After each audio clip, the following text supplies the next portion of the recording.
Molt bé, molt bona tarda a tothom. En nom de la secció d'Estudis Polítics, Jurídics i Socials de l'Ateneu Barcelonès i també en nom de l'Associació Catalana per a la Defensa dels Drets Humans us donem la benvinguda a l'acte La tortura 30 anys després. De fet, l'Stefan Ratting, que és el ponent de la secció, excusa la seva absència a l'acte, probablement arribi més tard, i ha demanat a la Gemma Calvet, advocada, jurista, membre de la secció d'Estudis Jurídics, Polítics i Socials de l'Ateneu i també de l'Associació Catalana per a la Defensa dels Drets Humans, doncs que moderi l'acte. Ella, de fet, és una persona compromesa amb els drets humans al País Basc i arreu, igual que altres persones que són avui a aquesta sala, com el mateix David Fernández i tantes altres persones que avui sou aquí i que en el treball, en el dia a dia, en els moments complicats del 85 fins al 2015, doncs heu estat lluitant per una sortida justa al conflicte basc i en contra la tortura. Susan Sontag plantejava una frase que deia que és ser jurista i ella mateixa responia que és creure en l'acció justa. Per tant, de tot això ens en parlaran avui i agrair d'una manera molt especial a en Jon Arretxe que sigui avui aquí a Barcelona. Moltes gràcies.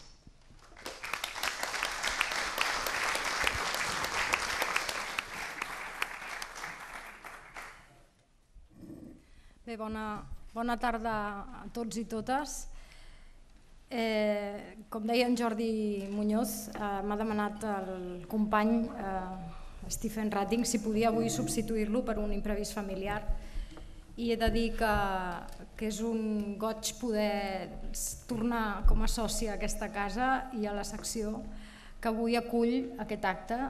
I per altra banda és un goig també poder compartir taula amb aquestes persones que m'acompanyen i amb tots vosaltres amb un tema que ens convoca, que avui dinant parlàvem, és un tema llunyà i proper, però sobretot és un tema, la tortura, que segurament en els temps que estem vivint ara d'una democràcia que cada vegada se'n desemmascara més, és el moment de parlar-ne i de parlar-ne a fons. I la mirada que ens pot oferir avui el llibre del Jon Arretxe, quan jo vaig tenir, gràcies a la Maribel Giner, l'oportunitat de llegir-lo, doncs em sembla que és una oportunitat privilegiada. També és una oportunitat privilegiada compartir avui la taula i que siguin les persones que el presentaran aquest llibre, l'Ariadna Gil i l'August Gil Matamala, per raons diferents. Evidentment, l'Ariadna Gil és una gran professional de l'escena i la coneixem com a actriu, com una actriu catalana que ha treballat a nivell internacional, però jo penso que està bé dir-ho, avui l'Ariadna Gil està aquí també com a gran amiga del Jon Arretxe. I l'August Gil Matamala és una persona compromesa, mestra, compromesa amb el dret i amb els drets humans a Catalunya, l'advocat que primer va fer que el Tribunal d'Estrasburg funcionés per condemnar l'estat espanyol per tortura, Creu de Sant Jordi, en fi, els mèrits no cal aquí desplegar-los, però em sembla que també és una autoritat des del punt de vista de la matèria i de la seva trajectòria vital. I per fi el Jon Arretxe, jo no el coneixia, l'he conegut a través del llibre, perquè el llibre destila la persona que l'ha escrit. Em sembla que ha fet un acte de gran generositat col·lectiva escrivint aquest llibre per tots nosaltres. Res més, donar-vos les gràcies per participar avui en aquesta presentació i donaré primer la paraula a l'Ariadna Gil, que començarà amb les paraules de presentació del llibre del Jon. Gràcies. Bona tarda a tothom, moltíssimes gràcies per estar aquí aquesta tarda. És un dia molt feliç per nosaltres i és un grandíssim honor poder estar a un lloc com aquest, a l'Ateneu, i que ens hagi obert les portes per fer i presentar aquest llibre, que Quins nervis, no? El cor va a 2.000 aquí dalt. Jo volia explicar una miqueta el que... El Ion, sí que aquest és un acte que finalment és un acte familiar i d'amistat i de gent que s'estima, que és el cas dels que estem aquí avui i de molts dels que esteu aquí sentats escoltant-nos. El Ion és part de la meva família, de la meva vida des de fa 25 anys. El vaig conèixer en aquesta ciutat quan ell va venir a estudiar a l'Institut del Teatre Escenografia, on jo estava estudiant a la mateixa època interpretacions. Vam conèixer l'últim any de carrera mútua, vam participar en el mateix treball de fi de carrera i aquí ens vam conèixer breument, però és veritat que és una persona molt especial i que un no s'oblida d'ella. Anys després vaig tenir la sort de fer una pel·lícula on les seves germanes, una d'elles està aquí, l'Asun, que treballen a vestuari a les pel·lícules, al cine, i vaig tenir la sort de fer una grandíssima amistat amb elles. Per tant, van passar a ser la meva família a Madrid, una ciutat on jo coneixia bastant poca gent i en la que hem crescut i conviscut intensament tots aquests anys. El Ion... Aquesta història, jo sabia que li havia passat això, sabia que l'havien detingut, sabia que l'havien torturat. És un tema que et deixa tan fred i que et provoca tal precaució que a pesar de l'amistat no goses preguntar, no t'atreveixes a... no saps fins a quin punt l'altra persona està preparada per parlar o per explicar aquella experiència. Alhora et provoca, tens la sensació que hi ha com una mena d'estigma o de tabú, o estigma i tabú, a la gent que els hi passa certes coses, i és una cosa que planeja sobre les relacions i sobre la vida i la relació que tens amb les persones, que en aquest cas amb el Ion. Jo al llegir aquest llibre em vaig quedar absolutament meravellada. Primer perquè de cop, d'una volada, va desaparèixer el tabú, va desaparèixer l'estigma, es va acabar la precaució.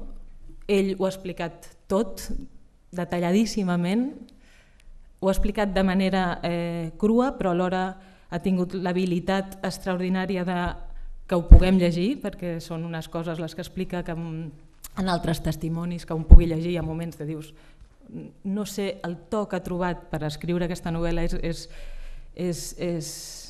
aquest testimoni, però jo li dic novel·la perquè d'alguna manera transcendeix el testimoni. És una cosa que li ha passat, és una cosa que és veritat, però té una qualitat literària, és un retrat perfecte d'una època on entenem què passava al País Basc als anys 80, què passava amb la gent jove que com el Ion tenia inquietuds, que era perquè era gent sensible, intel·ligent, gent que sentia la necessitat de revoltar-se davant d'una situació que vivia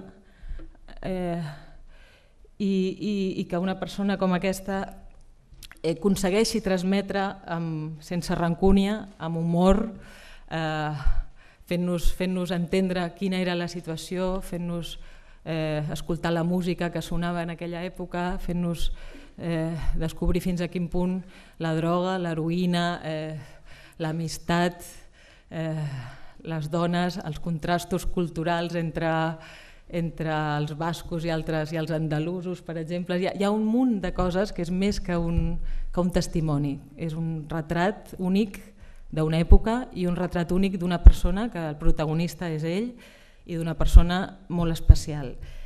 I res més, després parlarem. Jo crec que aquí el millor és que parli el Ion, que és qui ho explica millor. Només vull llegir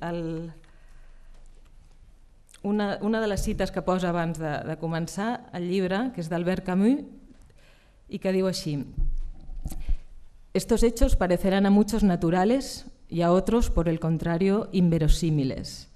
Pero después de todo, un cronista no puede tener en cuenta esas contradicciones. Su misión es únicamente decir esto pasó cuando sabe que pasó en efecto, que interesó la vida de todo un pueblo y que por lo tanto hay miles de testigos que en el fondo de su corazón sabrán estimar la verdad de lo que dice. Doncs aquesta jo crec que és la veritat del que li va passar al Jon, que ens l'ha regalat amb una generositat i amb un art extraordinari. I que espero que ho llegeixi molta gent. I jo he volgut, quan vaig veure això, vaig dir això ho hem de presentar a Barcelona com sigui, perquè d'una banda el Jon ha viscut i quan va, just després que li passés això, va venir a Barcelona a canviar d'aires, m'imagino, ja ho explicarà ell, a canviar de lloc, però d'alguna manera em sembla que és molt necessari i que ho disfrutareu molt i aprendreu moltes coses i que les coses que a mi em passaven quan amb 12, 13 anys, 14 anys a casa meva el meu pare explicava, que no parlava molt d'aquests temes, però de tant en tant deia en aquest país es tortura i jo sortia al carrer, anava a l'escola o a l'institut i deia als meus amics que es parlava de política de tant en tant i jo deia en aquest país es tortura. Tothom em deia, què dius? És impossible. Estem parlant del govern socialista, estem parlant de la democràcia, no estem parlant del franquisme, que seria igual d'inacceptable, però estem parlant d'una època on jo em sentia completament incompresa pel que jo coneixia de primera mà gràcies al meu pare i em sembla que al llegir aquest llibre vaig dir, ostres, és la manera de que la gent sàpiga el que passava i que aquest exercici d'acceptació d'una situació espantosa que va haver de viure el Jon arribi a la gent i que la gent també pugui acceptar i reparar, almenys comprendre el que va passar.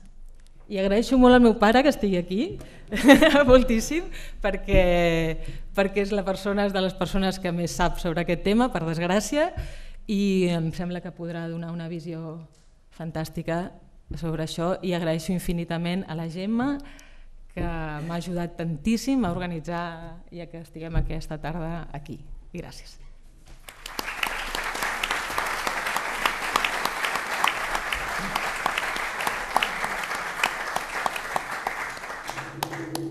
Bé, ara, sí, August, és el teu torn.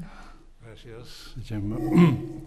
Bé, moltes gràcies a tothom i simplement dir que a mi se m'ha encarregat que expliqui, faci algunes consideracions, el més breu possibles, sobre el fet de la tortura en general, per situar el context del llibre, per ajudar a entendre en quin context més ampli, se situa la història i l'experiència del Jon Arretxe. Com que el tema és delicat i cal una certa atenció en les paraules que es diuen, he cregut convenient escriure un text i em cenyiré a la lectura del text per fer-ho més ràpid i més precís. Començo. La tortura és un fet que reclama la intimitat. Més encara que les relacions sexuals o els actes que pertanyen a la higiene corporal, la tortura no admet ni observadors ni testimonis. La tortura estableix entre torturador i torturat una relació que es produeix en la més estricta intimitat i en la més absoluta confidencialitat. La impossibilitat d'accedir a la tortura des de fora, com un fet objecte de coneixement directe per un observador extern, fa que per al comú de les persones que sortosament no han tingut mai l'experiència directa de la tortura, l'única informació vàlida que tindran sobre aquest fenomen serà la que els arribi dels propis protagonistes. El problema està en què el torturador no parla mai i el torturat o bé no pot o molt sovint no en vol parlar. Molt de tant en tant ens arriben imatges brutals generalment obtingudes i divulgades per algun torturador pertorbat o drogat, però són imatges que venen de molt lluny, de l'Iraq o de l'Afganistan, i que a l'espectador d'aquí li és molt difícil de relacionar amb coses que passen o han pogut passar a Espanya, al País Basc, a Catalunya. Mancats d'informació visual directa, ens costa molt imaginar els escenaris, els instruments, les pràctiques i els rituals de la tortura. Més difícil encara és fer-se una idea de què pensen, què senten, com ho viuen els protagonistes d'aquest drama. Tot això fa que la tortura es mogui en una zona gris que fa difícil la comprensió del problema. Sabem o intuïm que el problema existeix, però no sabem com abordar-lo. D'aquí ve la incomoditat que provoca el tema i la tendència socialment dominant a evitar parlar-ne per no haver d'afrontar-lo. Relegat al racó mental on amaguem tot allò que és desagradable o vergonyós, la tortura es converteix en un fet innombrable i, per tant, impensable. En definitiva, és un tabú. Hem dit que el torturador calla, i això és fàcilment comprensible. Que jo sàpiga, la figura del torturador penedit que descarrega la seva consciència en el curs d'un procediment judicial o en les seves memòries és totalment desconeguda en l'estat espanyol.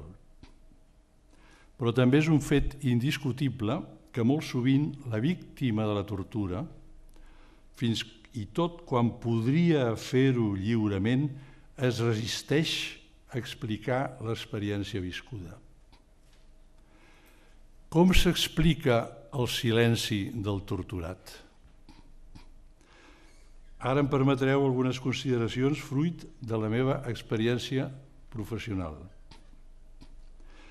Al llarg de 50 anys d'exercici de l'advocacia, en gran part dedicats a la defensa penal d'activistes polítics o d'acusats de terrorisme, m'he vist obligat a conviure de prop amb la tortura.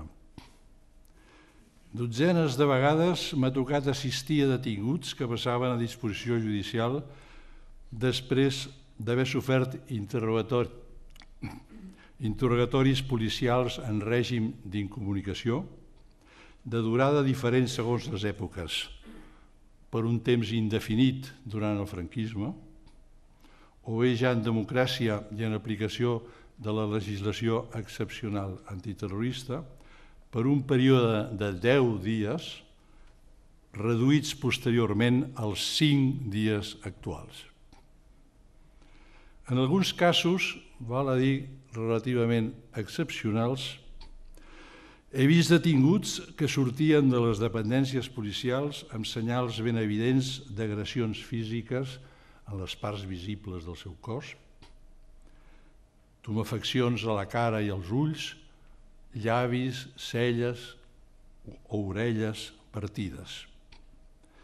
Però el record, per a mi inesborrable, del primer contacte que jo tenia amb aquells detinguts als qui havia d'assistir i acompanyar, és el de la marca del terror que molts d'ells portaven encara impresa en el fons dels ulls. L'expressió del sofriment viscut en el rostre, les mostres visibles d'esgotament físic i psíquic produït pel cansament i la imperiosa necessitat de dormir. Tots els advocats que ens hem trobat en aquesta situació estaran d'acord amb mi que sovint els ha costat un gran esforç aconseguir que aquestes persones atemorides expliquessin al jutge que la confessió que portaven signada i que els inculpava no es corresponia en res a la realitat dels fets i que els havia estat arrencada a força de coaccions, amenaces i maltractaments. La por que els impedia parlar era més forta que la urgència de desmentir unes acusacions incertes. únicament els militants polítics més experimentats o aquells detinguts als qui la presència d'un advocat conegut donava confiança s'han atrevit a denunciar al jutge les tortures sofertes. Aquesta resistència a parlar de l'experiència viscuda s'incrementa amb el pas del temps. La víctima de la tortura es tanca cada vegada més en el mutisme, en un esforç conscient o inconscient d'oblidar. L'entorn familiar i social hi ajuda. S'evita tocar un tema que remou records tan dolorosos. La voluntat d'oblit de la víctima és una reacció perfectament justificada si es vol superar la tremenda pèrdua d'autoestima soferta per poder continuar vivint. La tortura, a partir d'una certa intensitat, arriba a produir en la víctima un sentiment profund de la pèrdua de la dignitat personal, que és causat per la constatació de la pròpia impotència davant del fet de ser tractar el seu cos com un objecte, indefens i a mercè del grau de sadisme o benevolència d'un estrany dotat del poder de decidir impunament sobre el dolor físic que podrà suportar o sobre la intensitat de les humiliacions que caldrà infligir fins a trencar la teva resistència i convertir-te en una pallaringa humana capaç de confessar-se autor de qualsevol delicte mai comès ni imaginat. Perquè l'extrema perversió de la tortura consisteix en la destrucció de la innocència. Ningú que surt viu de la tortura en surt innocent, fora de casos excepcionals de resistència que passen merescudament a formar part de la història heroica de la humanitat.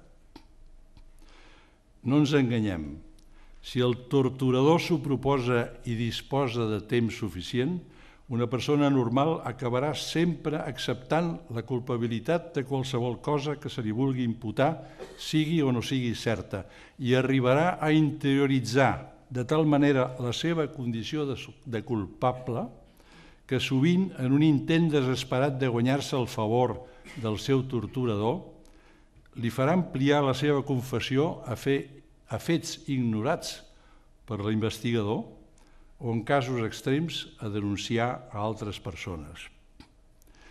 La víctima haurà de conviure ja per sempre amb la ferida oberta per l'agressió en la seva dignitat i autoestima i amb un profund sentiment de culpabilitat i vergonya per haver cedit, per haver-se rendit, per no haver estat a l'alçada dels mítics herois que van resistir. I deixo de banda les seqüeles físiques, psicològiques i jurídiques que l'acompanyaran llargament. En lluita amb els seus fantasmes, la víctima de la tortura, com la dona violada, opta per callar. O bé tarda anys en parlar, i llavors s'allibera, així com allibera a les persones que l'estimen, d'aquell pes feixuc. A Iona Recce li ha costat 30 anys parlar, però finalment ha trobat el valor d'afrontar la seva història, d'explicar-la i de començar aleshores a deslliurar-se i a superar-la. Quan ha parlat, ho ha fet amb el llibre que avui presentem, extraordinari per molts conceptes, i que es titula Inchaurrondo, la sombra del Nogal, que us recomano vivament. Dic que és un llibre extraordinari perquè no té res a veure amb l'amplíssima biografia existent sobre el tema de la tortura que més coneguda i que habitualment contempla el problema com a objecte d'estudi científic, de denúncia o de reivindicació política. Llegint aquest llibre he tingut com mai abans la impressió d'haver accedit a una visió des de dins i en primera persona d'una realitat que fins ara només havia conegut des de fora, protegit per la distància de seguretat que dona la mirada del professional. És un llibre que impacta i trasbalsa, però oportú i necessari perquè trenca finalment amb el tabú de la tortura i ens obliga a afrontar-nos amb una realitat sempre present i sempre amagada. L'Ariadna ha dit, jo crec que de manera clara i excel·lent, el que cal dir sobre el llibre en quant a la seva qualitat literària, la seva facilitat de lectura, la seva riquesa d'experiències, la seva construcció gairebé novel·lesca, com ha dit, d'una època i d'unes circumstàncies. Per tant, penso que no cal estendre's més en aquest aspecte, més que insistir en que el llibre és, malgrat la seva extremada duresa i violència en algunes pàgines, en general d'una lectura paradoxalment fàcil i moltes vegades agradable, per no dir divertida, perquè també està dotada també d'un sentit d'humor molt subterrani, molt particular, en certa manera molt basc, de fixar-se, de trobar en les circumstàncies més dramàtiques aquell detall, poder-se agafar en aquell detall grotesc o surrealista que permet distreure l'atenció del drama i poder continuar llegint amb facilitat. Finalment, acaba sent el llibre, el regust que deixa el llibre al final, és d'haver llegit un cant a la capacitat de resistència de l'ésser humà al sofriment gràcies a la capacitat d'imaginar, d'evadir-se mitjançant la imaginació, en el record, en les esperances. I també dic que al llibre no hi trobareu ni odi, ni esperit de revenja, ni esperit de reivindicació. És una història tractada objectivament, però, també vull remarcar-ho, no hi trobareu perdó. Crec que estem vivint una època en què, amb una extraordinària facilitat, els problemes es resolen perdonant o dient que es perdonen, al cap, naturalment, al cap de molts anys, de vegades de 30 anys, i amb això tot queda aclarit i justificat. Jo penso que nosaltres no demanem, no podem demanar perdó per les coses que hem sofert. Hem de demanar justícia i hem de demanar reparació. I acabo aquí perquè millor que ningú ara l'autor, aquí present i que és el veritable protagonista i el qui heu vingut a escoltar, per parlar-vos del llibre i a respondre a les vostres preguntes. Moltes gràcies.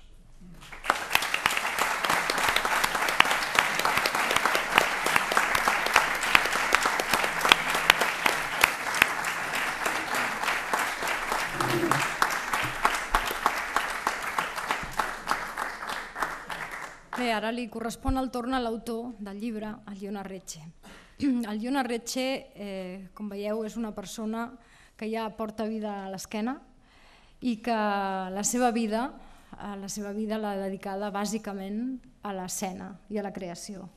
És un home que va estudiar a l'Institut del Teatre, com deia l'Ariadna, i que tota la seva professió durant molts anys ha estat volcada en aquesta activitat i a més amb un alt nivell de qualitat i de companys de feina i de continuïtat. Però, com s'ha explicat, quan era molt jove va ser detingut,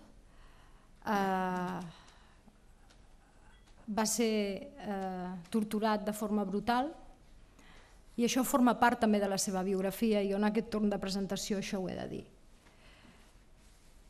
Va ser torturat al mateix moment que era torturat i assassinat a Miquel Sabalza, i ell fa al·lusió a aquest episodi en el llibre. Segurament, en més d'una ocasió, el llibre destil·la l'agraïment que ell li ofereix al destí per no haver estat ell en el lloc del Miquel Sabalza.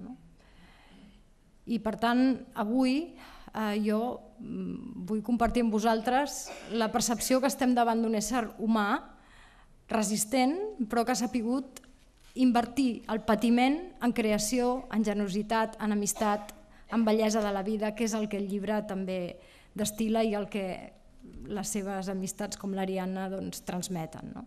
Jo li vull donar les gràcies una altra vegada al Jon, animar-vos a escoltar-lo avui, però sobretot també a llegir el llibre i sobretot animar el Jon a que continuï escrivint, perquè amb aquest llibre bàsicament és el llibre d'un gran escriptor. Gràcies, Jon.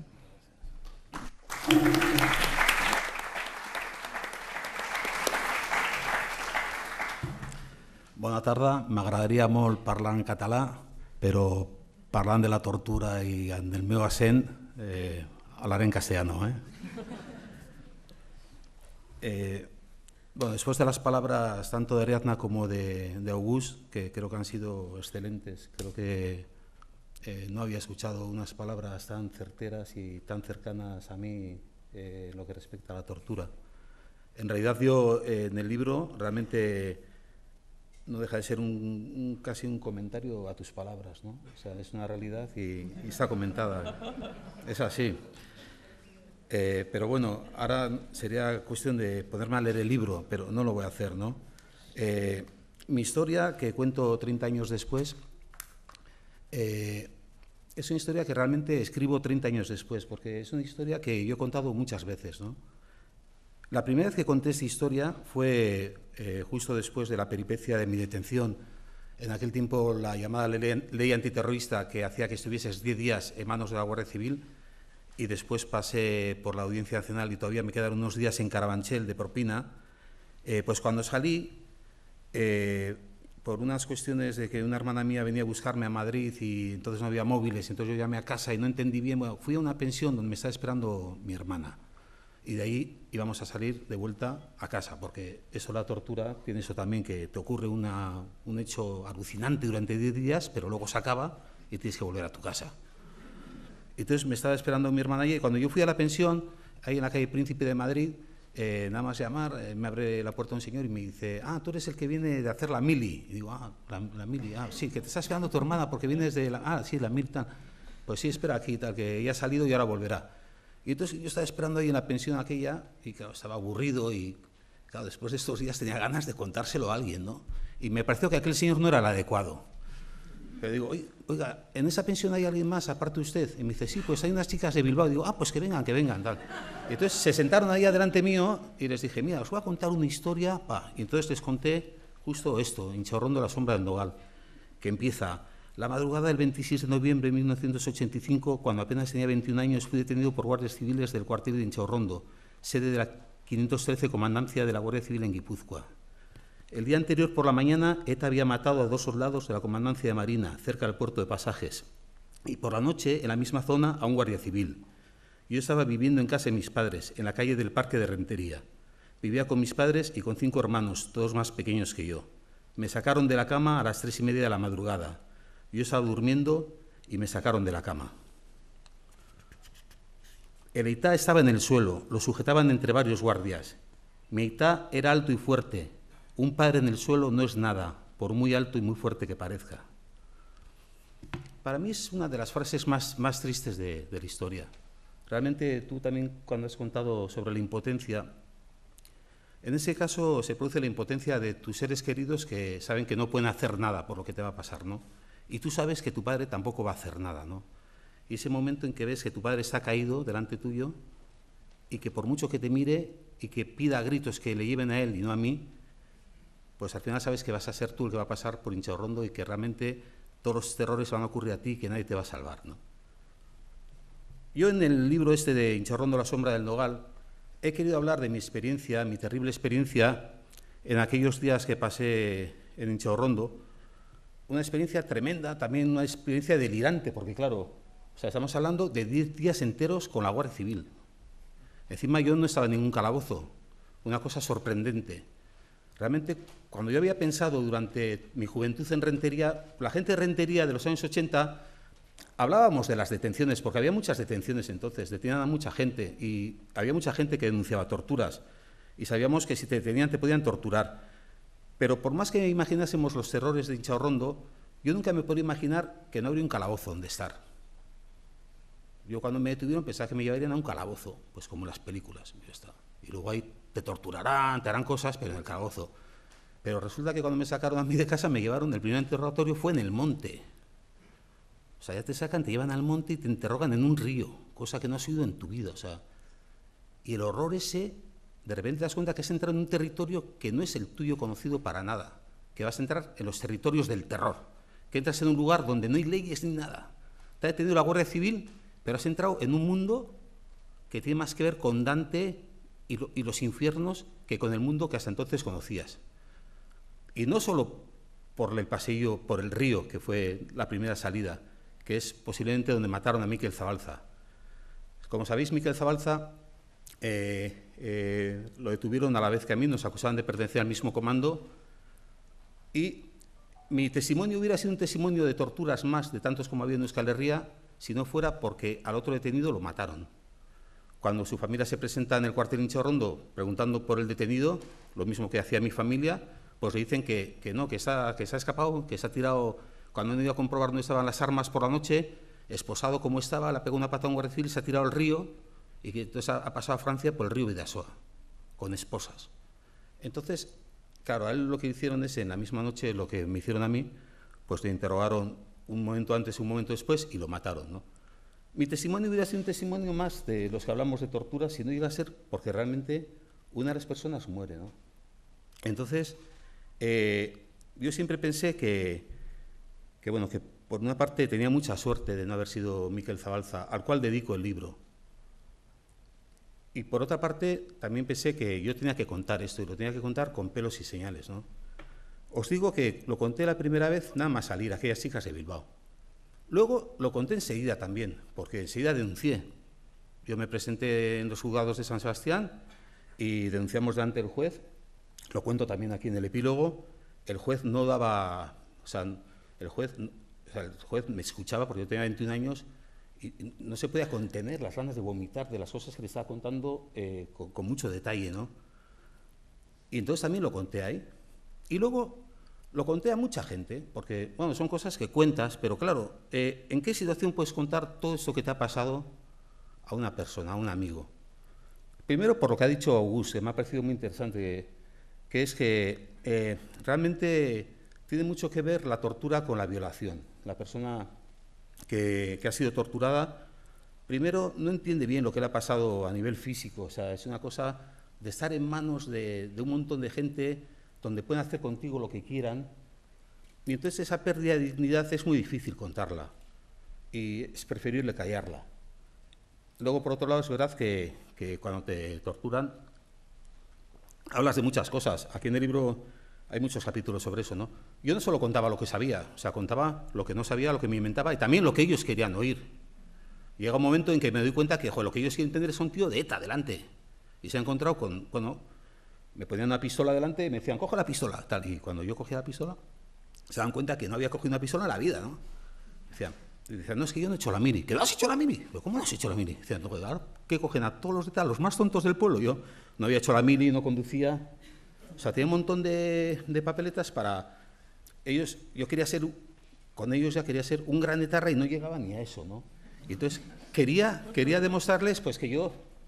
pues que era una persona importante dentro de la organización, porque encima estar detenido es que te torturen, encima siendo un mierda, es como lo peor, ¿no?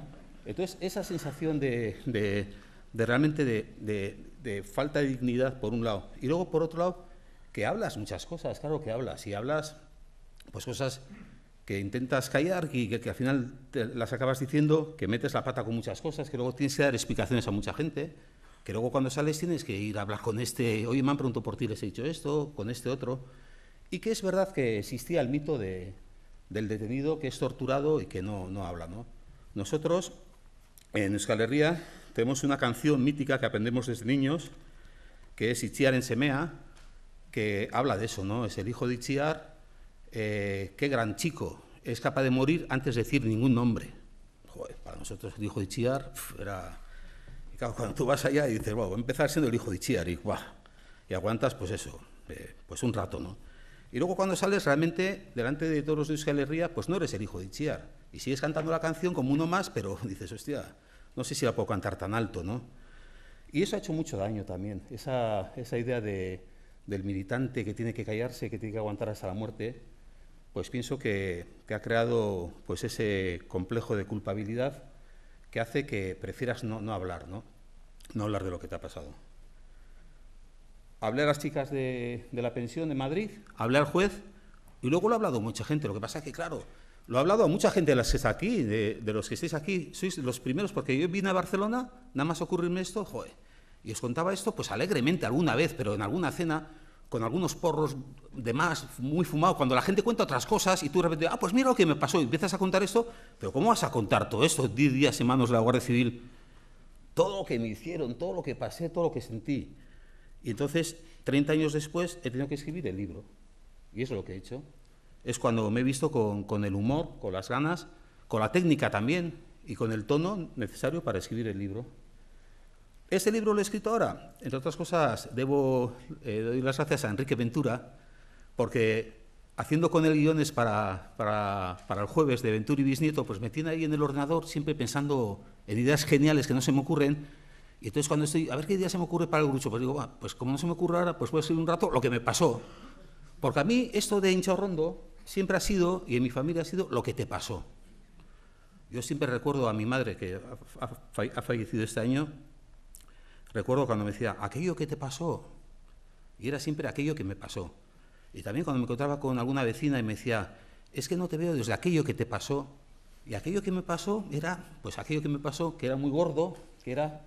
Pues bueno, que le habrían torturado, ¿cómo le habrían torturado a ese chaval? ¿Qué le habrían hecho? No, pero le habrían torturado mucho, él algo ha contado, pero no ha contado todo. Y aquello que me pasó, yo necesitaba ponerle nombre, poner palabras a todo, y al final la única forma de ponerle nombre y ponerle palabras es escribiendo un libro, ¿no? Yo por eso he escrito Inchaurrondo a la sombra del nogal 30 años después, ¿no? Posiblemente si lo llego a haber escrito antes, lo hubiera escrito de otra manera, con más rabia, de otra manera, pero pienso que era la mejor forma. Y luego también porque yo quería con el libro, aparte de mi historia personal, que es una historia, bueno, pues, oye, que a veces uno se asombra de las cosas que le han pasado, pero es que esto me ha pasado. Es que me decía un señor, joder, parece mentira que estés tan bien después de lo que te ha pasado. Y digo, joder, pues imagínate si no me llega a haber pasado, estaría, pues, no sé cómo sería, ¿eh? Pues es lo que me ha pasado y con lo que he convivido todos los días siguientes de mi vida, hasta incluso el día de hoy. Pues es lo que le pasa a uno, ¿no? Y entonces, yo aparte de lo que me había pasado, quería también hacer un retrato de aquella época y hablar de lo que yo viví, de mi vida en Rentería en aquella época y mi vida junto a la vida de otra mucha gente, cuando irrumpe ciertos grupos de rock, cuando tenemos unas ilusiones, unas esperanzas siempre muy cercanas, las esperanzas, la vida, la utopía, siempre muy cercanas a la muerte. En Euskal Herria hemos vivido siempre muy cercano a la muerte. O sea, hablábamos del futuro, de la independencia del socialismo, pero con un grupo armado, que había muchas muertes ahí alrededor tuyo. Estaba el tema de la droga también. El tema de la droga que para mí ha sido muy paralelo en mi vida, ha sido muy cercano a mi vida siempre. Y también muy cercano, tiene que ver la droga con la vida, ¿no? Y con la muerte, siempre también muy, muy presente, ¿no? Y yo quería hacer un retrato de aquella época y no remitirme solo a mi experiencia, ¿no? Quería contar la vida de otra gente, gente muy generosa, gente que creía en muchas cosas y que intentaba hacer cosas porque creía en ellas, ¿no? Y entonces el libro de Inchaurrondo ha sido eso. Yo creo que está escrito de una forma fragmentaria, pues porque creo que también la vida es como fragmentaria, ¿no? Los recuerdos son fragmentarios. He ido contando las cosas como creo que me ocurrían en aquel momento, y las he ido mezclando con las cosas de alrededor mío, porque claro, cuando me detienen, pues yo tengo una vida con unos amigos, con una gente que, claro, que me están esperando. Al día siguiente he quedado para hacer cosas, he quedado para pintar con mi amigo un mural para un grupo de teatro, y entonces pienso, hostia, a ver si mi amigo ahora lo pintará él solo, cómo lo hará y tal, si lo hará bien, no, estás pensando también eso. Luego te preguntan mucho por tus amigos también, cuando estás detenido, te preguntan muchos por los amigos, ¿no? Y entonces, pues quería que todos estuviesen también aquí. Y al final, el libro tiene algo también que ver con la amistad. Yo creo que es un libro que reivindica mucho la amistad, ¿no? Los amigos de entonces, los amigos a los que tú quieres, los amigos por los que te preguntan, los amigos con los que convives, ¿no? Os he leído uno de los puntos más tristes, que es lo de mi padre, y luego otro momento que me parece triste, no sé, me parece triste, y luego cada vez que lo pienso me parece más triste, que tiene que ver con la droga, ¿no? Dice, claro, en aquel momento uno tenía muchos amigos yonkis, y yo, claro, he tenido que reducir un poco los amigos yonkis porque al final se hubiera convertido en un libro de yonkis, que también podía haber sido, ¿no? Dice, mi amigo Van se metía un pico detrás de otro. Siempre que podía se metía un pico. Detrás de la iglesia, en la casa de un colega, en el bar de enfrente, en el de la esquina. Y ahora, varias páginas después, dice, los padres de Van estaban muy preocupados por su hijo. Así mismo me lo dijeron cuando me llamaron por teléfono para hablar del tema. Estaban convencidos de que fumaba porros. Por lo visto, su madre le había encontrado algunos papelillos de fumar en el bolsillo de un pantalón que había echado a lavar. ¿Y no habéis encontrado por un casual una docena de jeringuillas? Pensé yo, porque vuestro hijo se mete picos por la vena a todas horas y en cualquier sitio. Los padres de Van me querían mucho y por eso mismo me dieron más pena. Yo también estaba muy preocupado por su hijo, pero no tuve el valor de decirles la verdad. Otro momento donde te piden la verdad y no eres capaz de decirlo, ¿no? Ahí queda también eso, ¿no? Yo siempre pienso, joder, ¿por qué no les dije en ese momento a los padres de Van que su hijo se drogaba, que se metía a picos? Pues mira, no les dije y bueno, ahí siguió eso y los padres, bueno, pues eso es un poco el libro. Luego el libro también tiene que ver con las palabras. Os decía, ¿no?, que al final yo he intentado encontrar el tono para escribir este libro. El tono de la realidad lo pusieron ellos. El tono de los gritos en la realidad. O sea, tú imagínate cómo gritaría yo en el monte aquel. ¿Cómo gritaría en el monte ahí, sacado de madrugada, con un montón de guardias civiles, envuelto en unos sacos de plástico precintado, metido en el río para que hablase del comando?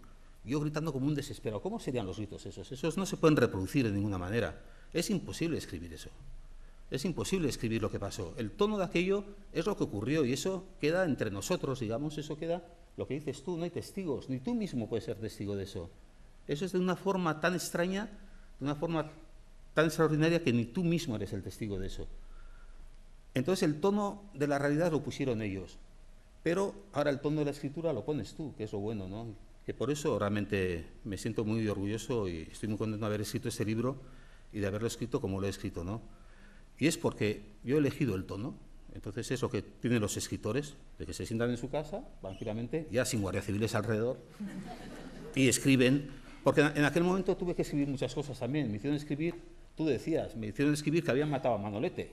Y yo lo escribía. ¿Cómo no lo vas a escribir? Tenía que escribir muchas cosas, ¿no?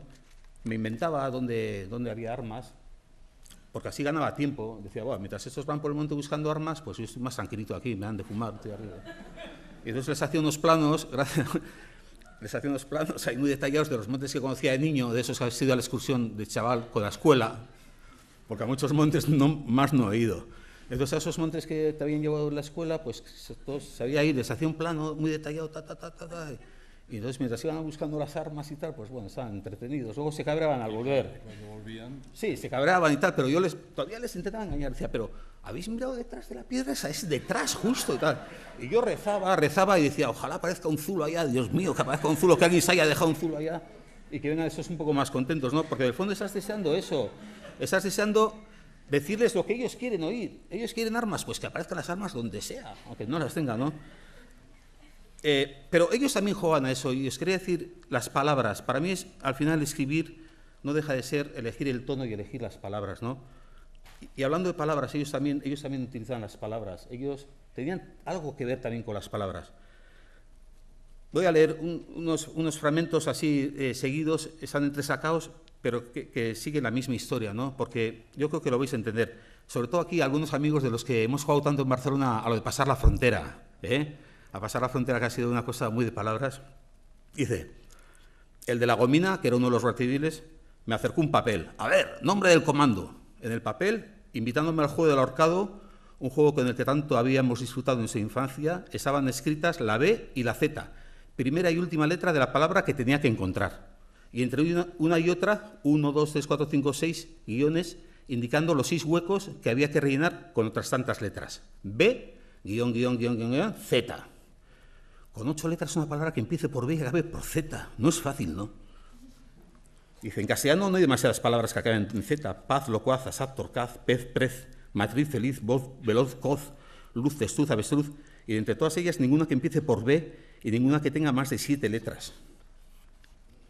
Y ahora meto un chiste aquí que dice, como decía Urtain, contaba mi amigo Van antes de hacerse yonki.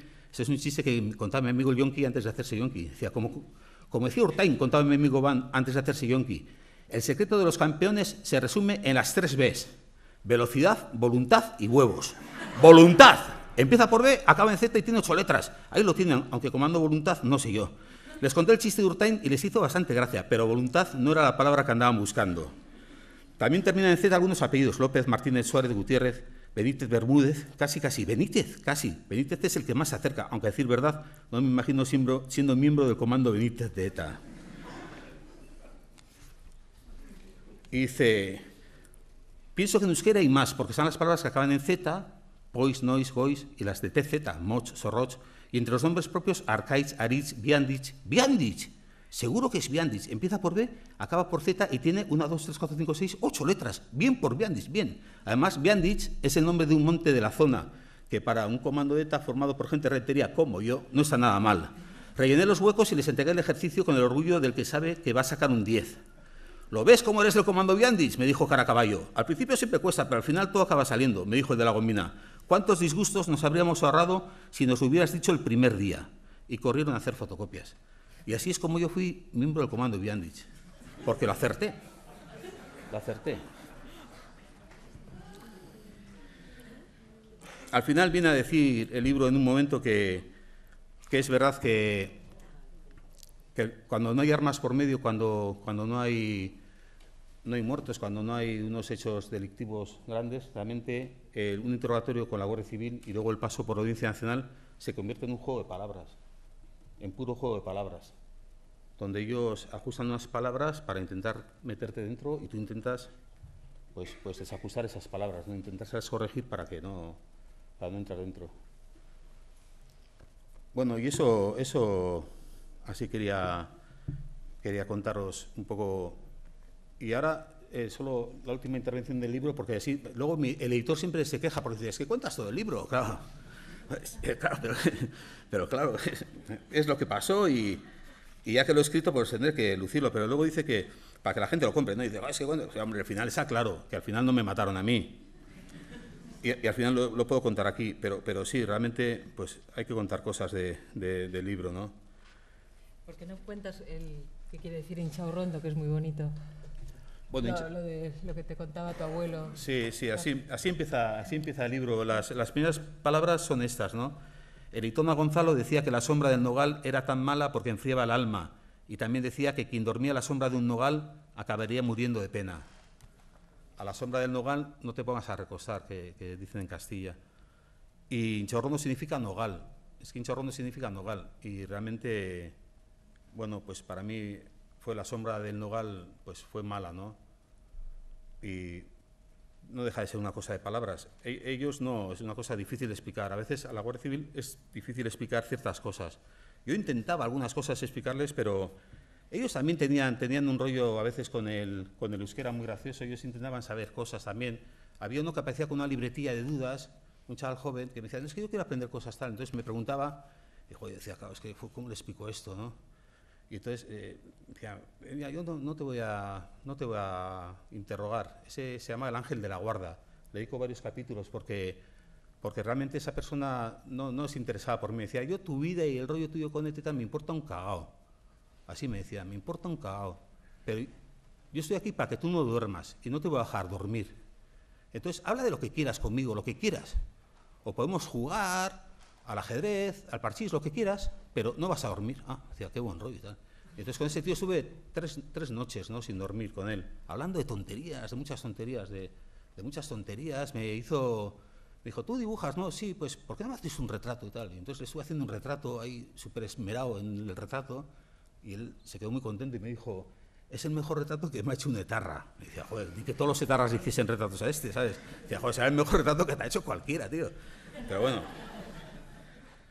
Y bueno, quería, porque todo esto que ocurrió no era en manos de unos incontrolados, era una cosa que estaba auspiciada por la ley antiterrorista, que permitía eso. La ley antiterrorista permitía que el detenido estuviese 10 días incomunicado, sin presencia de abogado ni de médico, solo en manos de la policía que le interrogaba, ¿no?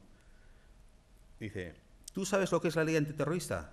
Bueno, es que claro, eso es justo después, ya me han pasado por el río, me he desmayado varias veces en el río, he estado toda la noche en el río vomitando, tal, no sé qué, creía que me había muerto, otra percepción que solo he tenido en ese momento, creí que me había muerto ya, y no, todavía duré un poco más, y creía que me había muerto, y después de todo eso, cuando me iban hinchado rondo, me dicen, la has cagado, te vamos a aplicar la ley antiterrorista. Y tú, hostia, la ley antiterrorista es peor que esto.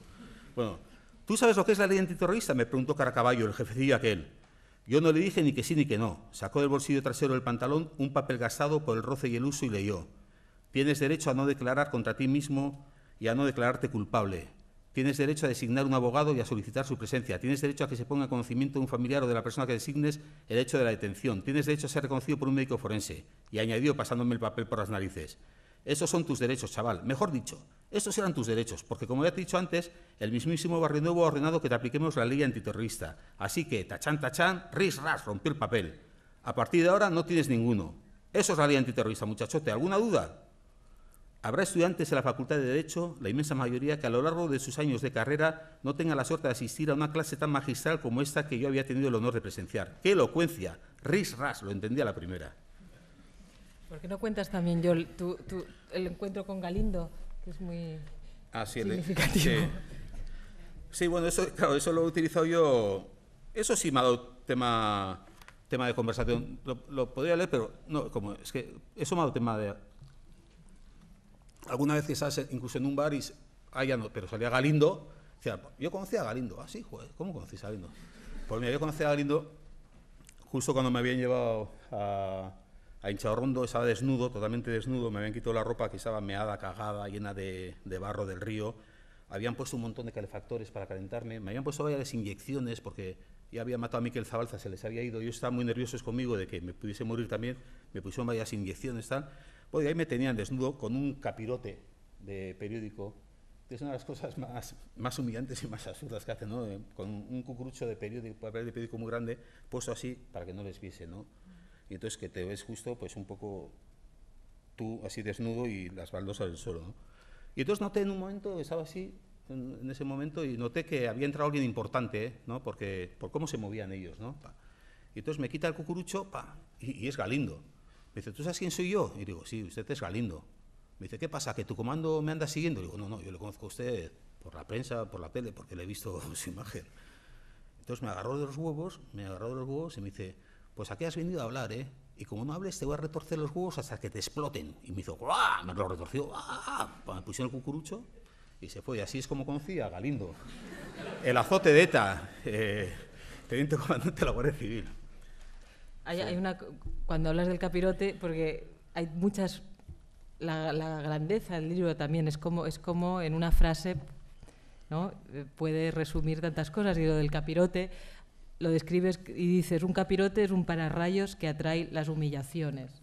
Son frases continuamente, el libro está llena de estas frases donde, claro, te dice eso y ya entiendes todo, ¿no? Y tú entendías, me imagino, sí, también. Mira, ya que has dicho esa frase, ya que has sacado el tema, sigo, la siguiente frase abajo dice, lo que has leído, el párrafo dice, un capirote es un pararrayos que atrae las humillaciones, y continúa. Prueba a ponerte un cucurucho de papel de periódico en la cabeza y verás a quién le canto a las hostias. Es verdad. Tú te pones un cucurucho y te canto a ti. Sí, sí. Luego el libro, al final me vi en la necesidad de escribir un epílogo que rompe un poco el ritmo y la forma de escritura del libro, y que es un epílogo que intenta explicar lo que fue todo ese momento, porque por lo que os digo, que realmente mi detención tuvo, entre otras cosas, que a otros los detenidos lo mataron en las torturas, ¿no? Y después del libro, cuando acaba el epílogo, os he leído las primeras palabras del libro y os voy a leer las últimas porque también me parecen interesantes. Que dice: ojalá estas palabras sirvan para algo o para nada. No sé si las palabras sirven para algo o para nada. Aquí están escritas, ¿no?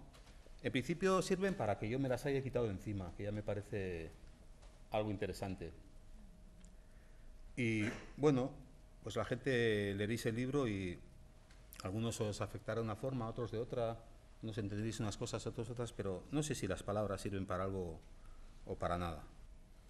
No lo sé.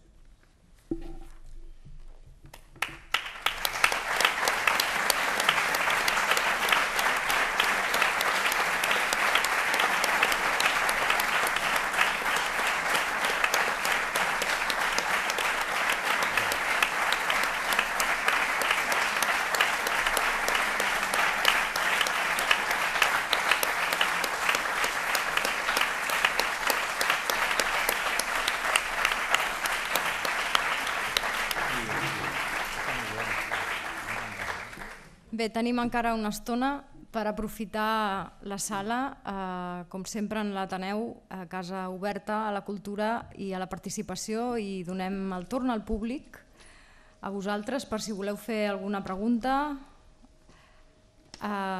Primer mirem a veure quantes paraules hi ha. Un parell. 3. Doncs comencem, si us sembla, fem 3 paraules, 3 preguntes i donem torn a la taula. Sí, soc Eladi Creuet, soci de l'Ateneu. Simplement un comentari a l'última frase de l'autor i del bon amic Joan Arretxe. Les paraules en aquest cas han servit per a molt, com a mínim a mi m'han servit per obrir-me una perspectiva diferent respecte a aquest tema. Moltes gràcies.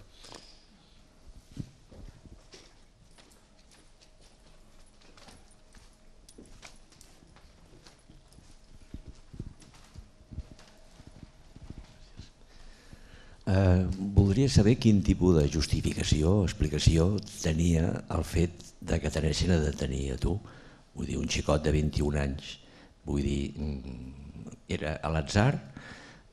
Era una cosa que sovintejava allà al País Basc, agafar qualsevol? Tenien uns indicis, tenien... Sí.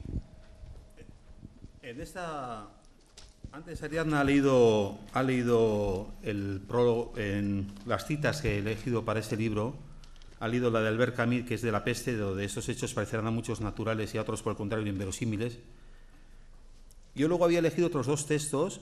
Uno es de Oscar Wilde, del retrato de Dorian Gray, que habla de las paradojas. Dice, para poner a prueba la realidad es necesario verla sobre la cuerda floja. Cuando las verdades hacen acrobacias, entonces podemos juzgarlas. Es cuando la verdad a veces es tan extraña que la vemos como en la cuerda floja y la podemos juzgar, incluso reírnos un poco de ella, ¿no? Que yo también he intentado hacer mucho de esto en el libro, ¿no? Y luego hay otra frase, la última, que es a mí la que más me interesa y es la que más me ha costado poner, pero a la vez escojo como más mía, que es de Marguerite Yourcenar, de Fuegos, y dice: no se culpe a nadie de mi vida, no se culpe a nadie de mi vida. Yo no culpo a nadie de mi vida. O sea, yo cuando me detuvieron no era un militante de ETA, no había matado a nadie, ni nunca lo he matado, ni posiblemente creo que no es mi intención matar a nadie, pero yo me movía en un ambiente abertzale, de rentería, que también cuento en el libro, donde nos movíamos muchos jóvenes, que teníamos muy claro cuáles eran nuestras fronteras. También de eso habla el libro. Con respecto a la militancia y con respecto a las drogas. Nosotros sabíamos que por fumar porros, por comer anfetaminas, no te pueden pasar grandes cosas, pero en cuanto cogieses la chuta, la herramienta y te metieses por la vena, hostia, eso ya entrabas en otra fase, ¿no? Para nosotros la línea roja tenía que ver con una herramienta, en ese caso la jeringuilla, ¿no? Y en la militancia también, nosotros íbamos a las manifestaciones, nos enfrentábamos con la policía, pegábamos carteles, hacíamos cosas, pero si tú no andabas con armas y con explosivos, si no andabas con la herramienta, sabíamos que esa era la frontera, ¿no? ¿Por qué me detuvieron a mí? Bueno, porque ellos intentaban, iban deteniendo gente, hacían grandes redadas, y entonces uno hablaba de una persona, otro de otra, y entonces cuando coincidías que varios habían hablado de ti, pues se centraban un poco en ti. Ellos se equivocaron totalmente. De hecho, salimos en libertad sin cargos todos los detenidos, y Miquel Zabalza hubiera salido también en libertad sin cargos, de no ser porque murió, ¿no? Pero en aquellos tiempos era así, o sea, nos detenían a muchísima gente, éramos, quién más quién menos tenía un amigo, un vecino detenido, mucha gente detenían, las detenciones eran muy constantes, muy masivas. Y luego porque ellos, lo que hablábamos también, Augusto, ellos investigaban lo llamaba la presunción de inocencia, o que normalmente la policía, digamos, hace una investigación y luego, según investigan, detienen a los presuntos culpables. Aquí no era así, aquí la detención, la investigación se hacía a la vez que la detención. Ellos te detenían y entonces, bueno, ahí te hacían hablar, y ahí iban hilando ellos cosas tuyas o no tuyas o de otro, y lo que ibas diciendo, ellos hilaban con otras cosas que había dicho otro y tal, y entonces investigaban a la vez que te detenían. Entonces, me pasó a mí, ellos también, joder, yo tuve, o sea, fue una desgracia que me detuviesen. ¿Cómo no va a ser una desgracia? Y también fue una desgracia para ellos, porque si ellos llegan a saber que yo lo iba a escribir todo esto, que yo me lo estaba guardando todo, hubieran detenido a otro, dice que, joder, que dentro de 30 años escriba peor, ¿no? Pero no sé por qué me detuvieron a mí. Nunca lo he sabido, ni nunca lo he querido saber, realmente.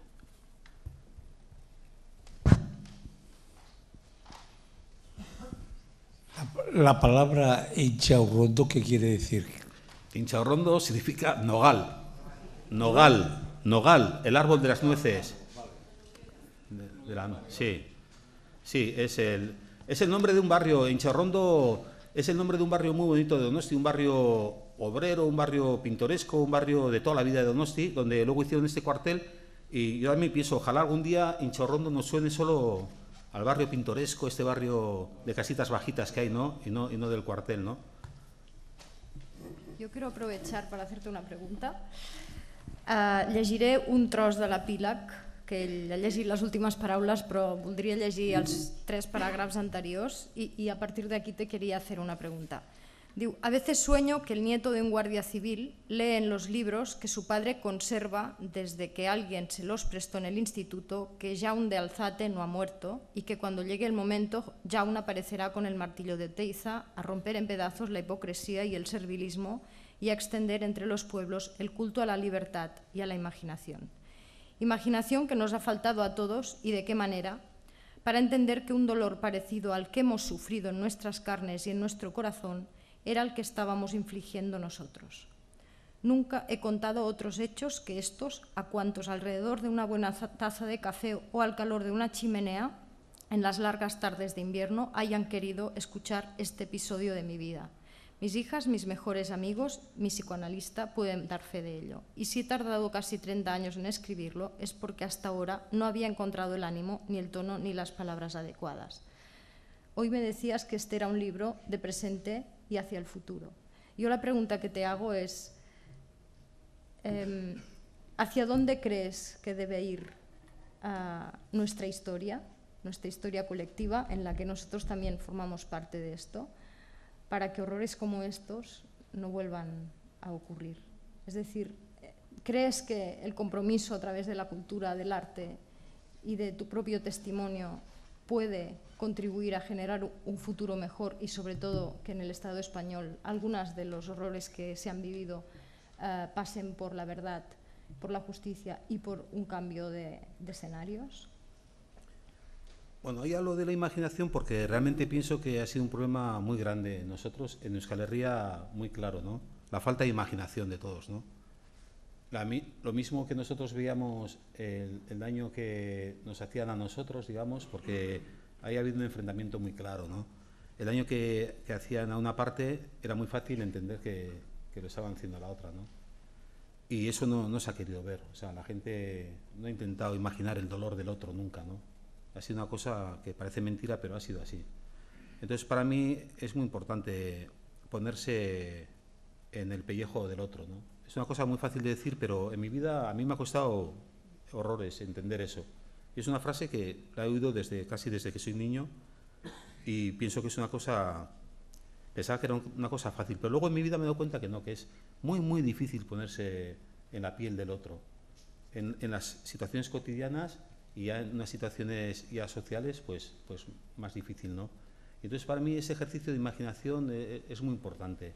Pienso que también me ha venido de esa condición mía de unos años, vuelvo a decir, como guionista con mi amigo Enrique Ventura, de que cuando empiezas a escribir y haces guiones, pues te tienes que poner en el pellejo de muchos personajes, que no son tus amigos, son los que te caen mal incluso, pero tienes que pensar un poco como ellos, ¿no?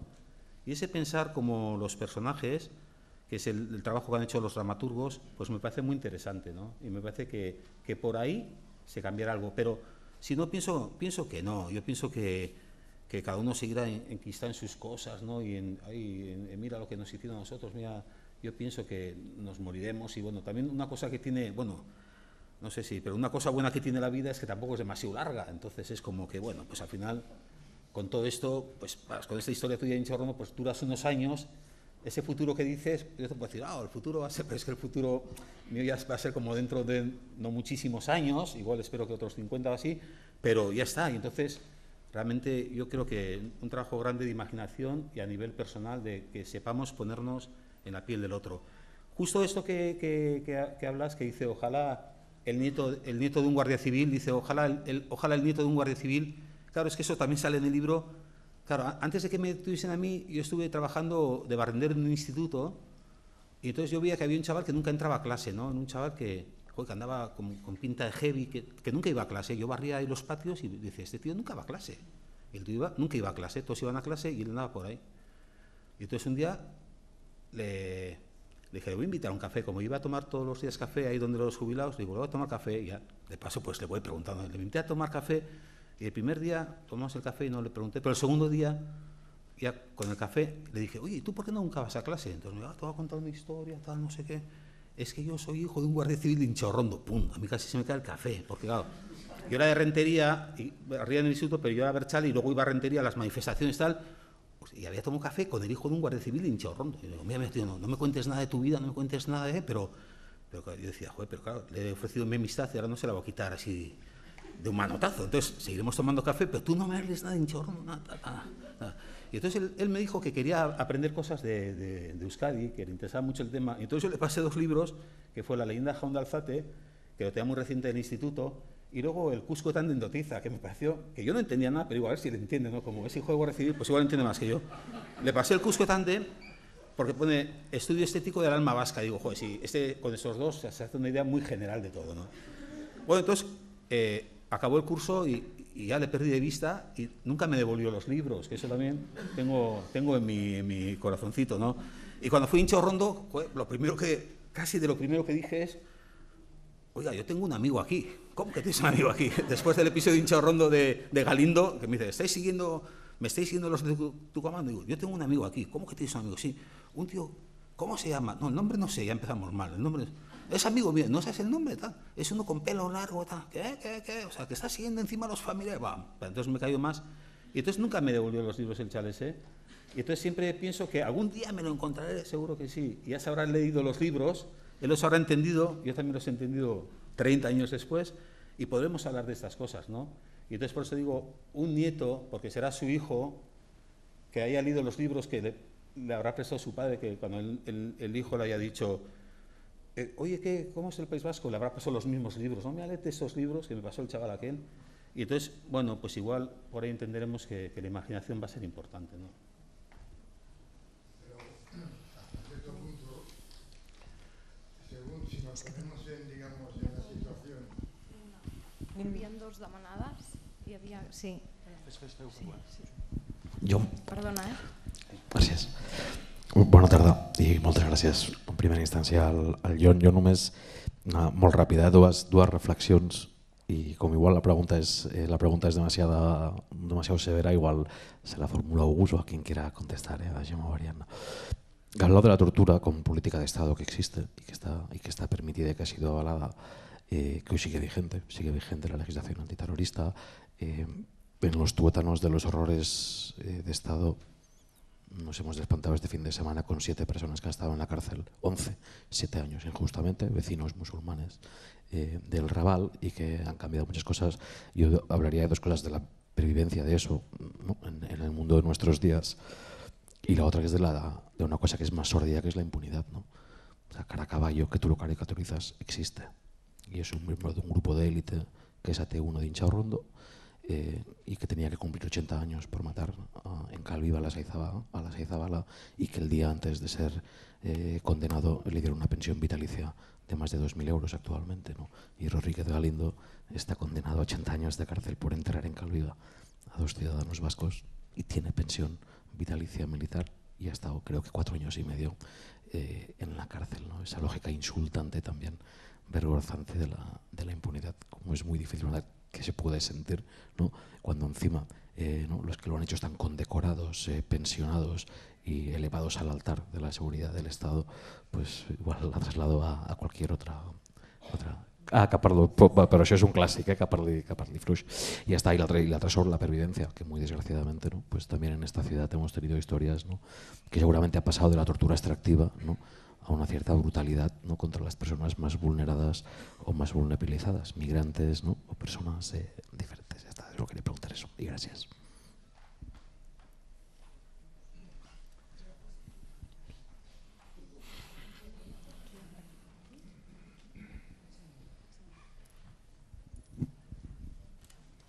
No, decía que hasta cierto punto el hecho de la tortura, ¿no?, que se aplicaba en el País Vasco, hasta cierto punto es lógico, ¿no?, que hubiese torturas, digamos, porque en esa época, digamos, era, digamos, un acto de autodefensa, digamos, de las Fuerzas Armadas, que estaban siendo, los militares y las Fuerzas Armadas estaban siendo asesinadas, ¿no? Y quizá, según siendo realistas, como vivimos en la época estamos en el Antiguo Testamento, el ojo por ojo y el diente por diente, hasta cierto punto es comprensible, ¿no? Entonces, quejarse por las torturas quizás sea algo un poco ingenuo, ¿no?, de alguna manera, ya que... Inaceptable lo que estás diciendo. Inaceptable lo que estás diciendo. A veure, ara jo crec que el que ha dit ja ho ha deixat. Torni, sisplau, al micro, perquè la intervenció ja la... Bueno, ahora quisiera volver al presente, digamos. Actualmente en el País Vasco se tortura. Usted nos habla del pasado, que todo eso ya es una historia vieja y antigua que todos conocemos. De las torturas usted habla de algo que todo el mundo sabe, ¿no? Usted nos explica su historia. Muy bien, usted, digamos, no era culpable de nada, con usted se equivocaron. Bueno, eran unos hechos trágicos que estaban sucediendo en España y en el País Vasco. Se asesinaba y se mataba a personas inocentes también. Se ha estado matando en el País Vasco. Y eso hay también que aceptar y entender a las dos partes, ¿no? Digamos.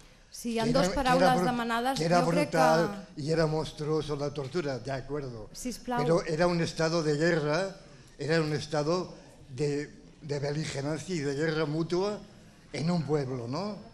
Que es una especie de guerra civil. Era una especie de guerra civil en el País Vasco. Entonces, hasta cierto punto... Sí, li podria demanar... No, pero yo quisiera preguntar ahora, ¿en el País Vasco se tortura actualmente? No. ¿Usted me habla del pasado o del presente? Además, hablamos de la tortura como si algo que ya no existe, pero actualmente en Catalunya... Hi ha dues preguntes demanades. Em sembla que ja ha quedat clar el que vostè ha preguntat. Si pot lliurar el micro... Actualmente en los CIES se está torturando... Pot lliurar el micro, sisplau? De esto nadie habla, ¿no? Hi ha una paraula aquí a primera fila. Bueno, yo te querría decir que sea, yo es el libro que he escrito. Y el que quiera escribir su libro, que lo escriba. Si tú crees que tienes que escribir un libro sobre eso, pues yo te invito a que escribas el libro. Yo he escrito este libro, o sea, he llegado hasta aquí. Bueno, Sisplau, ja ha fet mi la libro, intervenció. he escrito mi libro y es lo que he venido a presentar. Hi ha una altra paraula aquí al davant, sisplau. Sí. Muchas gracias por tu explicación que desborda humanidad. Me ha encantado, pero me voy de aquí touché, tocado.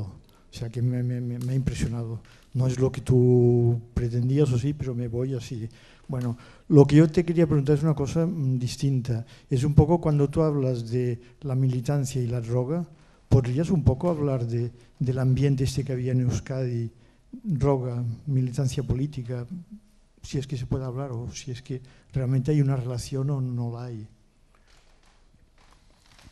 No, cuando hablaba y relaciono las dos cosas en mi libro, realmente la relación que hay en estas cosas y cómo vivíamos realmente está en el libro. O sea, es leyendo el libro yo creo que es donde realmente se explica eso, ¿no? Es difícil explicarlo ahora. Era con lo que convivíamos. Nosotros convivíamos con unas historias muy fuertes, de vida y muerte, muy fuertes, que eran muy cercanas a nosotros y que eran, que había un grupo armado matando gente, pegando tiros, poniendo bombas, haciendo cosas en el que intervenía gente cercana a ti, gente muy cercana a ti, y luego que había gente que se andaba metiendo heroína por la vena y que se andaba muriendo también muy cercanos a ti, y eso convivía a la vez. Nos ha tocado vivir esa juventud, ¿no? Y entonces no era difícil estar en uno de esos sitios, no era difícil, había mucha gente. Yo en el libro también lo digo. No sé si alguna vez se ha hecho un cálculo de cuánta gente ha militado en ETA, pero son muchos miles de gente que ha militado en ETA, muchos miles. Ellos escribirán otros libros, yo he escrito este libro, ¿no? Pero a mí sí que me llamaba la atención esa cercanía con la muerte cuando realmente hablábamos de vida, ¿no? O sea, todos hablábamos ETA hablaba de la independencia del socialismo, de una cosa de futuro. La droga también era como una cosa totalmente vital, ¿no? Para salir del muermo vital que estábamos viviendo, y realmente estaba muy cercano a la muerte, ¿no? Eso es con lo que hemos convivido, ¿no? Y yo lo he relacionado porque en mi vida he estado muy relacionado y no podría contar mi historia, ni siquiera lo que me pasó en Inchorrondo, sin hablar de eso también, ¿no? Y yo creo que no se había escrito una historia así de ese momento y me he visto capaz de escribirla yo, ¿no? Entonces, por eso he escrito ese libro y está escrito así. Bé, són 2:15, si no hi ha més preguntes... Sí, hi havia una intervenció. Hola, volia remarcar que una primera cosa, entre el 77 i el 80, que aquí comença aquesta d'això, hi va haver un canvi total en el tracte de les dones, en el tema de la tortura, que va passar des de tenir una visió tan masclista que això et protegia, perquè tu feies coses perquè estaves enamorada d'un nòvio o perquè el nòvio t'ho demanava, etc., a passar a ser ja un subjecte digne de ser tractat com un home, en aquest cas. Jo vaig veure un canvi radical, que va començar sobretot als anys 80 i sempre lligat a les lleis antiterroristes. Llei antiterrorista, 9 dies de confinament sense judici, sense advocat, etc., és igual a tortura, va així, la cosa va així. I aleshores això es va notar molt, aquest canvi de tracte amb les dones. Jo penso que la tortura amb una dona és diferent també, té altres components de molta més humiliació, etc., que no probablement... Normalment un torturador és home i la persona torturada pot ser un altre home, però també pot ser una dona. Llavors canvia, jo diria que canvia completament. Diria que és totalment cert que la gent no vol parlar, no volem parlar d'aquests temes perquè són com molt humiliants, i al mateix temps es tracta també dels llocs de tortura. Perquè Inxaurrondo per mi és una cosa com horrible, però molt més horrible és la Puerta del Sol, que jo he vist. La Puerta del Sol, quan veig la gent celebrant el canvi d'any, etc., recordo que se sentien les campananes del campanar de la Puerta del Sol i allò era horrible. I penses, com és possible que la gent, sabent que en aquell moment hi havia tot un sòtan plens de celdes, no? Doncs com és possible que la gent pogués celebrar coses en aquell lloc sabent que a sota passaven coses horribles. Gràcies. Jo crec que està... És una cosa que no l'he entesa mai, per què no se n'ha fet més explicacions sobre això, sobre els llocs. Gràcies. Perquè a Inxaurrondo sí que la gent sap, l'ha arribat a connectar amb una cosa terrible, però a la Puerta del Sol no. Gràcies perquè ha apuntat un tema que no s'havia tocat sobre l'extensió d'això. El problema és que són 2:15 i ens havíem compromès que acabaríem a 2:15. Si algú vol afegir alguna qüestió més, no sé, August, potser sobre aquesta intervenció o ja ha quedat... Sí, penso que és interessant el que ha dit la Blanca, en el sentit de la tortura ha afectat també a la dona. Potser la meva exposició, el fet de ser molt general i molt àmplia i parlar sempre en un terme molt genèric no ha incidit en aquesta diferenciació, però en canvi sí que he fet la comparació entre tortura i violació.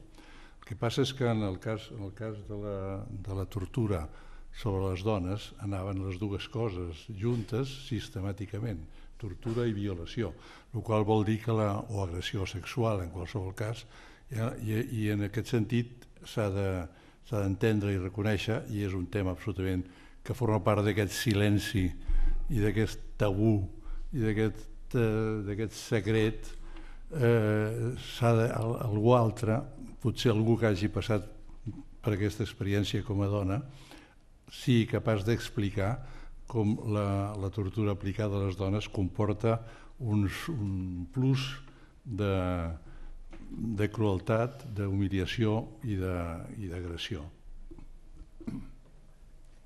Sí, quería apuntar con ese mismo tema en nuestra detención, cuando nos trasladan a Madrid, en el mismo furgón trasladan a la novia de Miquel Zabalza y al primo de Miquel Zabalza. Yo no los conocía de nada, ¿no? Me encuentro con dos personas, una mujer y un hombre totalmente abatidos, con los que no podemos hablar nada en el trayecto, ¿no? Solo llega un momento en que cuando llegamos al puerto de la Brújula, paran el furgón y deciden tomar un café. Entonces les decimos si podemos tomar café también nosotros y nos dicen que no, que la gente del bar se va a asustar al vernos así, pero luego acceden de alguna manera a llevarnos al váter, ¿no? Entonces fuimos, el chico no quiso bajar y fuimos ella y yo, acompañados por unos guardias civiles esposados, a un váter en una gasolinera ahí en el páramo de Burgos. Ni siquiera nos quitaron las esposas. Yo más o menos me las arreglé bien, pero a la chica le bajaron los muy cerdos, los pantalones y las bragas. Ella les pedía por favor que le dejaran las manos libres, o al menos que la dejaran a solas, que ella ya se arreglaría, pero ellos no le hicieron caso. Yo lo oía todo desde el váter de al lado. Volvimos al furgón. Las estrellas en el cielo también temblaban de frío. Qué ancha es la noche en Castilla. Antes de reanudar la marcha, nos trajeron café en unos vasos de plástico.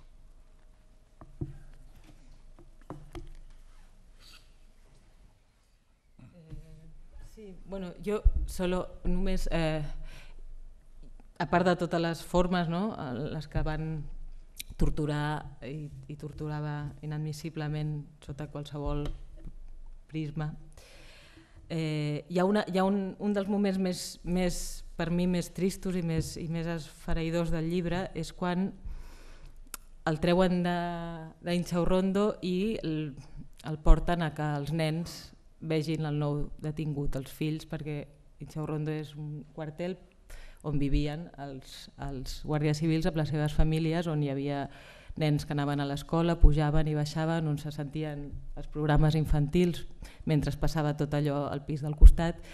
Hi ha un moment que ja és com la perversió absoluta de tot, que és quan i un dels moments més tristos d'aquesta història és quan aquells nens veuen el detingut de torn i el comencen a insultar i a donar patades, perquè ja és una cosa com que on ja em sembla que és el moment on un s'enfonsa ja del tot, perquè ja no és només aquells tios preparats i destinats a fer això, sinó que ja està ple de moments bastant divertits, on un pot somriure però està ple de realitat i de duresa i de cruesa que va més enllà de lo comprensible en qualsevol època, país, moment, situació política o de cap tipus. Doncs moltes gràcies a tots i gràcies per venir.